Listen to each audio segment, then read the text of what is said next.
Hello everyone, and today we're going to be having another look at the Adventure Tenyi deck that we had a look at before. This version of it is obviously a little bit more refined and more powerful than the previous one.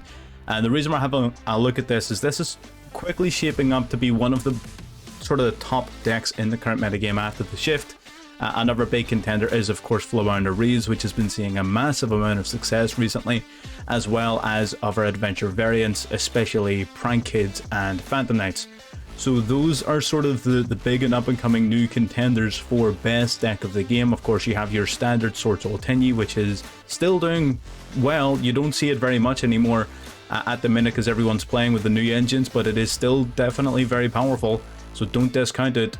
Eldritch as well is seeing a massive rise in terms of its viability, so we're going to be having a look at a few of the big names in the current metagame across the next couple of videos, just so that we can see sort of what exactly is going on and why things are the way they are. So this is a Adventure Tenyi deck.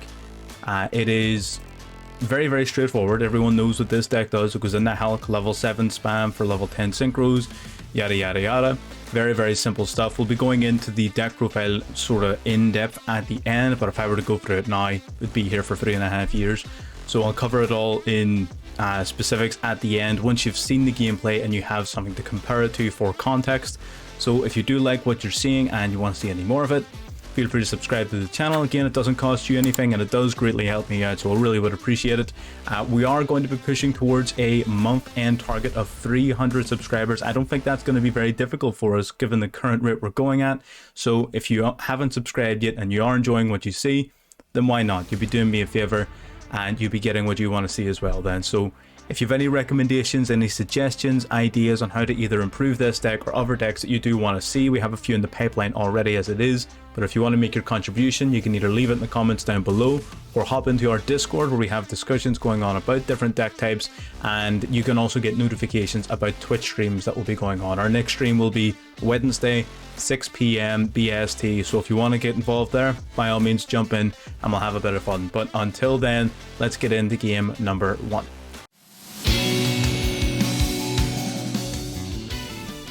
Alright, so getting into game number 1, we are going first, which is fantastic. You can see on our hand a level 7 you can summon and the Red Rose Dragon. That is pretty much your ideal starter because you can go into Baron de Fleur right away, which will protect you from at least one hand trap, and you can summon out the Rox Rose Dragon, which will grab you the Basil Rose Shoot.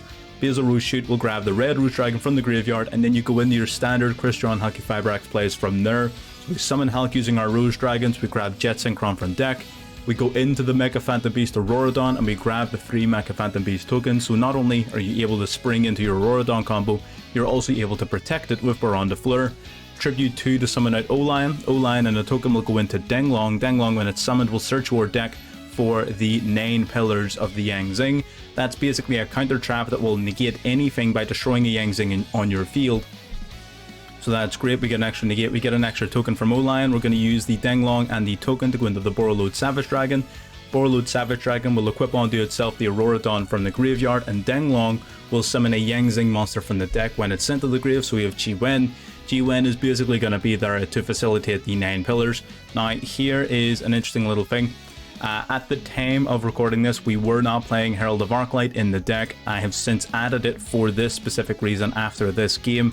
The 3 and the 1 could also have been on Herald of Arclight. That means we would have been able to have 4 Omni Negates on the field. It would have 1, 2, 3, 4. We would have Call by the Grave, Maxi, as well as any card your opponent trying to send to the graveyard being banished instead. So that would have been even better if we did have Herald of Arclight.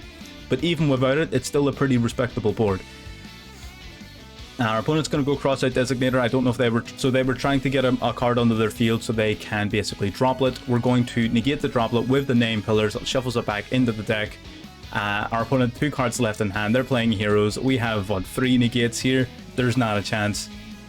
So super quick game, just showing off some of the initial combos. Again, we could have put up basically 6 or 7 interruptions there if we were playing Herald of Arclight. That is amazing, and that's part of why this deck is doing so well. It just combos so smoothly, so efficiently into basically whatever you want. You can even extend further beyond what we did but we just, again, we clogged our board. We didn't have very much more to go. But yeah, 100% extremely powerful deck, and this is a very good demonstration as to why. So moving past this, let's get into game number 2. Alright, game number 2, we're going first yet again, and this time we're going to display a completely different combo route. We're going to special summon out our Griffin Rider and our Ascended Thunder to exceed summon into number 42. Number 42 is going to grab us 4 tokens. Now the reason we summon it to this zone and not into this zone is we specifically need to have 4 tokens. If we were to summon it to the extra monster zone and get 5 tokens, our next play, which is link summoning into the Auroradon, wouldn't work because we would only have 2 free monster zones to put a token into, basically. And then we wouldn't be able to get all of the tokens. To keep it as simple as that. We would only have 2 free zones, so the Phantom Beast would not summon 3 tokens. We would be at a negative overall card advantage. So we'll tribute the Auroradon and the token to summon out the O-Lion. O-Lion and a token goes in the Denglong. This part's pretty standard. We can summon it to the extra monster zone because we cannot link summon for the rest of the turn thanks to the Auroradon. What we do is we send a Ashuna to the graveyard to boost our level up to 7. Not only does that allow us to go into Baron de Fleur, it also means that now we can use Ashuna's effect in the graveyard to summon a Tenyi from the deck. So we're going to summon Atara. Atara plus a token is going to give us our Yazi. Then Baron de Fleur pop the Yazi to summon a worm monster from the deck. We're going to go for Taya. Taya banish 1 to get a token. We're going to use our Taya and the token to exceed summon. We're going to shuffle Yazi back into the deck as well, just because. We're going to grab our Grandmaster. Grandmaster will grab Sword Soul Emergence from the deck. Our Taya is also going to send another worm monster from deck to graveyard. So we're filling up our grave of useful resources as well. There's our Vishuda. And we needed that as well because Emergence is going to grab us the arch nemesis Protos. Protos will need to banish 3 to summon itself. We get rid of a token Vishuda and the Ascended Thunder. Now, dark monsters are illegal. Your opponent cannot special summon dark monsters. We have a monster negate. We have 2 Omni negates. We have an Ash. Our opponent is playing Pendulum, so this is going to be interesting. We really want to stop our opponent from even building up their advantage. We want to get rid of that Endymion back into the deck. Except he has another one, so that's just like, well, I mean, okay, there's only so much you can do about that. We're going to let that one go. Our opponent goes for Spell Power Mastery. We're going to negate that with Baron de Fleur. Because we're negating the activation, he does not get a spell counter. Our opponent then has another one in hand, which is unfortunate. We're going to negate this one as well with the Ash Blossom, because that's a really powerful card. It will give him an additional spell counter as well as grabbing a Endymion card from his deck. He's going to go for Pot of Desires here. We don't really have anything left to do now to interact with this. All we have is a monster negate in the form of our Grandmaster. Grandmaster goes to get bounced by the reflection of Endymion, but we're not going to let that happen. We're going to negate the reflection of Endymion. Maybe we should have just let it go, but our opponents still had their normal summon, so they would have simply resummoned their Servant in order to bring out their Electromite, which is what they're going to do now. So it wouldn't have made a functional difference. Electromite will place Cerberus on top of the deck. He's going to activate Jackal, destroying itself to grab a Cerberus from his extra deck out of the field. Electromite is going to let him draw a card. He drew into the Mighty Master. He's going to pop the Mighty Master to add Reflection back to his hand. He's going to activate Upstart Goblin. He's just feeding himself tokens at the minute. He's going to normal summon Jackal, activate the Magister. That gives him enough tokens to use the effect of Cerberus. More than enough, in fact.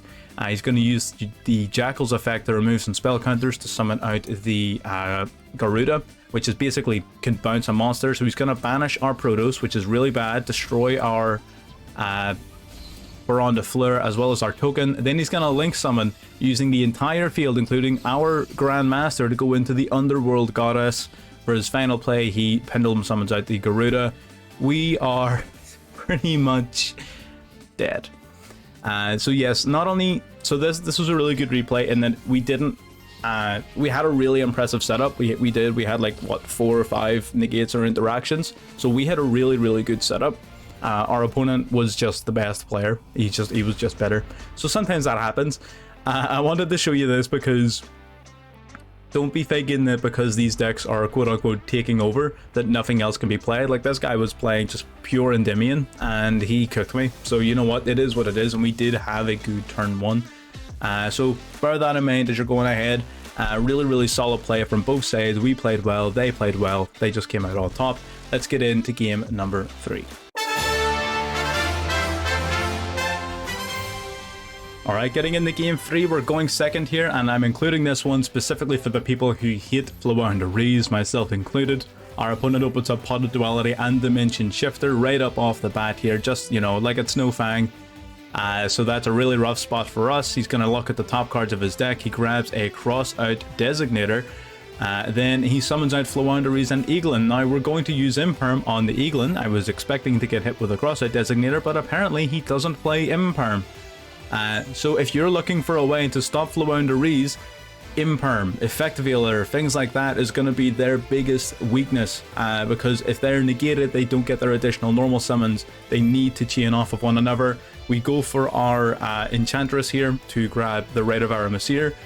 It does get negated, which most of the time it will, so again, it's almost bait at this point. We don't want to extend too far because our resources are going to get banished instead of going to the graveyard. We don't want to cost ourselves anything. So we're just going to summon out our Long Wand. We're going to go into Baron de Fleur, pop the monster, and then hit him for 3k to the face. Now he's only got one card left in hand, and we do have one Omni Negate, so we are sitting in a very good position. But as I'm sure all of you know, the Flounderies can cycle themselves from the banished pile extremely easily. So the Eaglin on normal summon will do its thing. He also gets to return the Robina and the Eaglin from his banished pile back to his hand, which will then be chain summoned off of his effects, the Flounderies' additional normal summons. So again, there you go. He went from 1 card in hand to 4 in his possession. There's an additional one there as well. He's got the Impen, so he's going to normal summon the Robina, probably to try and get the Impen out. We're going to Baron de Fleur, negate the Robina. No more summons for you. Unless he has some sort of crazy extender, which he doesn't, spoilers, and that's pretty much game. So how do you beat Flounderies? You simply run Effect Veiler, you run Imperm. Effect Veiler and Imperm are going to be the two biggest weaknesses of the Flounderies deck in my experience, at least. I think they're going to be extremely effective in the current metagame. Lancia is going to be really good. If you want to run Lancia, by all means, it's going to be fantastic. Lancia even works against this deck to an extent as well, so that's important to bear in mind. So you've also then got the Grandmasters really good against them. You know, Baron de Fleur obviously has an Omni Negate, so you do have a lot of plays against this particular deck. If you want to run more Imperm and more Effect Veiler in order to more readily counter Flounderies in particular, because trust me, you're going to be seeing them a lot, then by all means, I think I may end up doing that in the near future. But let's stop worrying about that right now. Let's get into the deck profile and we'll talk about some of the combos. Alright, here we are in the deck profile. Now this is the final version of the deck that we ended up with after playing it for a while. We're playing 47 cards purely because we don't want to draw into the Chi-Wen or the O-Lion, so having more cards in your deck naturally reduces the likelihood of you drawing into your bricks, and it does also mean that we're not afraid of putting in some additional interactions. So we're running 3 Cross-Out Designator, as you'll see. 3 Cross-Out. The reason I'm starting off with that card is because we're playing such a big deck, you can afford to put in whatever cards you want to stop. So we're running 1 Effect Veiler, Nibiru, Imperm, Lightning Storm. We're running Cult of the Grave, Maxi, Ash. We're running all of the major interruptions. You can throw a Gamma in here if you really want to, or even Forbidden Droplet. You can throw a Droplet in there. So basically, the reason I'm starting off with that is because in terms of interactable cards, you play whatever you want. If you want to bring it closer to 40, cut down on the number of hand traps, or maybe cut down on the number of engine cards, whatever it is you want to do. You don't have to play it as many cards as I'm playing, but again, this is just it. So how does the deck actually work? Your primary strategy is just basically the Auroradon combo. It's as simple as that. You're just trying to go into Auroradon, and the Enchantress cards really make that an awful lot more powerful and make it a lot more consistent. So we didn't see a lot of the Enchantress and the Adventure Engine in those games because I wanted to show that the deck functions without needing to rely upon these cards. But what does the Adventure Engine actually do? Basically, if you open up the Enchantress or Foolish Burial, one of the 3, you will be able to put onto your field a token and a Griffin Rider completely for free with no normal summon, no nothing. It does lock you out of using the effect of normal summon monsters, but that's why we're not playing anything that activates on normal summon. so we don't need to worry about its downsides. It's essentially going to put an Omni Negate and a token onto your board. You can then either, you know, use as an Omni Negate, or you can combo off with even further. The Griffin Rider also is an easily summoned level 7, which facilitates the summoning of number 42, that you saw in the gameplay. Can end up with a crazy board. But yeah, generally speaking, your Red Rose Dragon is going to be the best starter. You want to pair this with any one of your level 7s. That's why we're playing so many. 10 easily summoned level 7s, one of which can be searched through the Enchantress engine. So what's that? Essentially 1, 2, 3, 4, 5, 6 copies of Griffin Rider. So 6 plus your 9 other, so basically 15 level 7s. You do want to draw into your Red Rose Dragon, but if you don't, you can still draw into the Rock Rose Dragon. You can still combo off with Jet Synchron just by normal summoning it. If you really need to, you can do it with Mecha Phantom Beast Lion. Essentially, any tuner will lead you into a massive play alongside any free summon monster. We have Taya and a Long Wand here to operate off of the Yazi, as again, one of the combos that you saw. I'll not waste your time by repeating it back to you, but summoning the Taya off of the destroying the Yazi is extremely powerful. Everything else really is small engine cards to facilitate it. So Chi Wen you need as part of the Denglong package, Jet Synchron's part of the Crystron package, Adhara is part of the Tenyi package, because it's an easily summoned tuner then, especially level 1, which can be very handy. Olion's part of the Aurora Dawn package. You have your Rose Dragons, Red and Rocks, as well as the Basil Rose Shoot, your Rose Dragon package. We're just packages, you know what I mean? We're like UPS up in here. We've got your Water Enchantress, Taya, Long Wand, Ascended of Thunder, your Tenyi level 7s, Vishuda and Ashuna, Griffin Rider, Nibiru primarily as a cross-eyed target. Protos, so Protos can be searched for essentially by summoning out the Grandmaster. Grandmaster on summon will grab an Emergence from your deck. Emergence, because you control a Synchro monster, will grab any Worm monster from your deck, which will be the Protos. So the Protos being searchable in this deck and then very easily summoned because you have quite a variety of attributes. Very powerful. Foolish Burial is part of the Enchantress package. Lightning Storm as a cross-eyed target.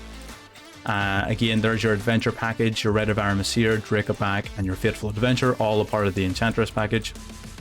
Call by the Grave, because why not? Cross-eyed Designator. Forbidden Droplet, again, I wasn't playing this, but you totally can. I probably will in retrospect. Imperm, again, cross-eyed target and a broken card.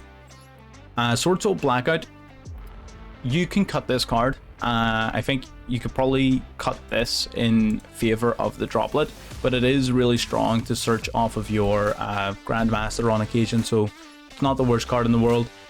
It just basically targets a worm on the field and then destroys it and 2 of your opponent's cards, so fantastic card when it works, but you don't resolve it very often, so you can probably just cut that and stick to the Emergent search off of the Grandmaster. And lastly is the 9 Pillars of the Yangzing for the Denglong search. And again, the extra deck is all very self-explanatory. You just summon these monsters out whenever you need to. The only one thing I will explain is the Yangzing package here. So the Xiaofang, the way this works is that if you use a Yangzing monster in the Synchro Summon of it, your opponent cannot use the effects of monsters that have the same attribute as any Yangzing that was used. So what you would do is you would summon Boxia. Boxia would destroy a monster in your field to summon a worm monster from your to summon a level 4 lower monster from your graveyard. You want to summon a level 1 tuner. Level 1 tuner plus your Boxia will give you your level 9 Xiaofang. That locks your opponent out of using the effects of light monsters full stop, which is very strong against a deck like Eldritch, very strong against a number of decks, so do bear that in mind. It's like an anti-light floodgate. You can also technically do it with Yazi. So if you manage to banish the Emergence, it will boost up the Yazi by 1 level, making it a level 8. The Yazi plus the Chi Wen, 8 plus 1 being 9, will lock your opponent out of both light and dark. You'll not do that very often, but it's a very cool interaction, so do bear that in mind. I'm just speaking it into existence so that if you happen to come across that scenario, you know that it's a possibility.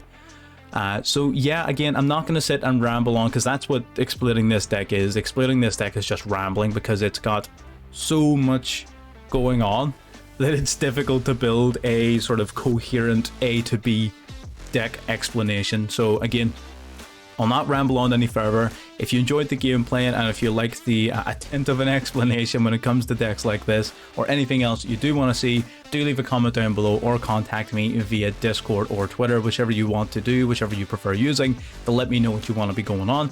And subscribe to the channel if you like the content you're seeing and you want to see more. Why not? It's completely free, and you know, you get to see more of what you like, I get the extra support, so we're all winners. And I think that will pretty much wrap us up, so I will see you all in the next one.